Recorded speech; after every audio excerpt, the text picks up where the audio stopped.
King Philip of Macedon was perpetually seen as a crude outsider by the Greeks, a perception that pained him deeply. Despite his martial successes and political acumen, the Greeks of the great city-states still viewed Macedonia as a rough land, populated by unpolished fighters lacking intellectual polish. Philip understood this outlook tarnished not only his own standing, but that of his lineage. Philip observed with both pride and worry as the spirited young Alexander grew increasingly like him each day. The boy was fearless, driven, and possessed a restless nature, ever seeking trials to test his bravery and intellect. Yet the king knew the Macedonian tutors, however committed, couldn't fully mold his son as he desired. Alexander required more lessons in modern warfare and courtly manners. He needed an education to craft him into a true statesman and ruler, one who could awe the Greeks and excel not just in combat, but in depth of thought. If he remained solely under Macedonian mentors, Alexander risked being dismissed by the Hellenes as merely another rough-hewn youth, adept at war, but devoid of the refinement needed to govern a vast empire.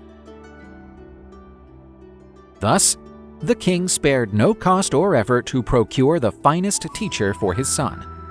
After much deliberation, Philip selected Aristotle, the era's most celebrated philosopher, a student of Plato, and among the Greek world's foremost minds. Aristotle wasn't merely a scholar. His wisdom spanned ethics, politics, biology, and logic. His renown lent prestige, and his guidance could validate Alexander as more than a warrior prince, but a distinguished leader. To house the philosopher and his pupils, Philip ordered his palace at Mieza refurbished into a veritable school of philosophy, where Alexander and the sons of Macedonian nobles would study morals, rhetoric, science, medicine, and the arts. Among these learners were future generals and counselors like Hephaestion, Ptolemy, and Seleucus, who would later prove vital in Alexander's global campaign. Under Aristotle's tutelage, Alexander not only absorbed teachings on ethics and governance, but was urged to question, reason, and grasp the world's intricacies. The young prince didn't always embrace the lessons readily, often showing restlessness and irritation with his studies. But Aristotle, with his compelling approach, steered him toward knowledge and virtue. The topics Alexander explored were vast and diverse. Beyond morals and logic, Aristotle introduced him to medicine, biology, and natural sciences, instilling principles of observation and inquiry. The philosopher held that a king should comprehend the human body's basics to better tend his troops and people, a training that later sparked Alexander's battlefield interest in healing arts. Rhetoric also formed a cornerstone of the young prince's learning. Aristotle taught him the value of persuasion and discourse, crucial for a leader needing to rouse armies and rule varied peoples. Consequently, Alexander honed a striking eloquence, able to stir his men before fights and win over diverse cultures. Another key facet of Aristotle's lessons was his stance on politics and conflict. He saw war as a valid tool to spread civilization and tame barbarians, teaching Alexander that Greek dominion should extend globally to foster order and advancement. Alexander embraced this notion, but reshaped it to his own vision. But the eminent philosopher also gave private lessons to the throne's heir. Alexander was at times obstinate and resistant to his studies, which often wearied him. Yet Aristotle always managed to nudge him toward virtue through persuasion. "Why must I endure these lessons while others enjoy their afternoons? Each has a role in this world. Unlike you, they aren't fated to steer a nation's path. Recall this. Learning's roots are bitter, but its rewards sweeter than honey." Aristotle recognized his student's fervor and taught him the need for a balanced, harmonious life. "Tell me, Alexander, what's a soldier's chief virtue?" "Courage, naturally." "Well said.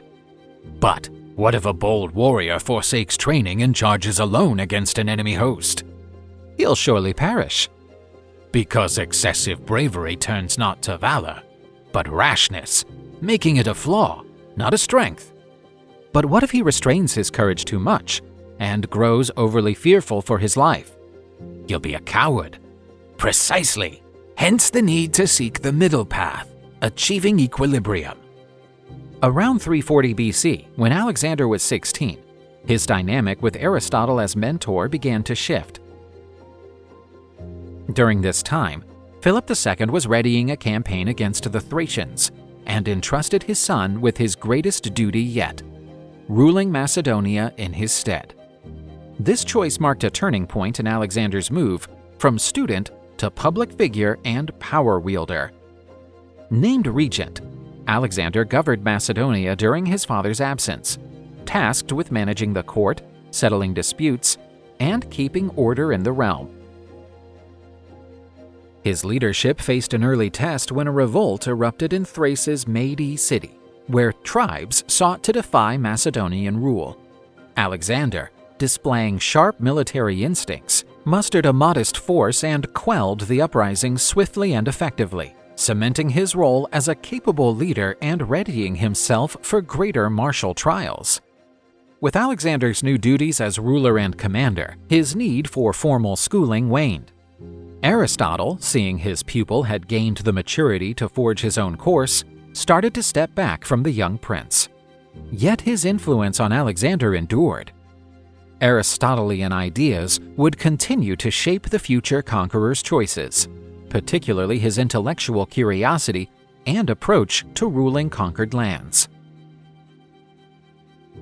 After his tenure as royal tutor ended, Aristotle lingered in Macedonia briefly, maintaining court ties. But his true calling was philosophy and teaching. Thus, years later, he returned to Athens, founding the Lyceum, a school that became one of Antiquity's greatest knowledge hubs.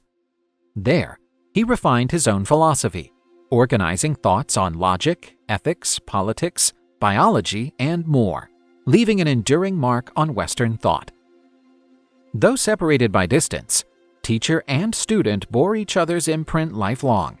Alexander carried a reverence for learning and a quest for rational insight into the world, while Aristotle saw in his former charge the embodiment of his ideals of human excellence and grandeur.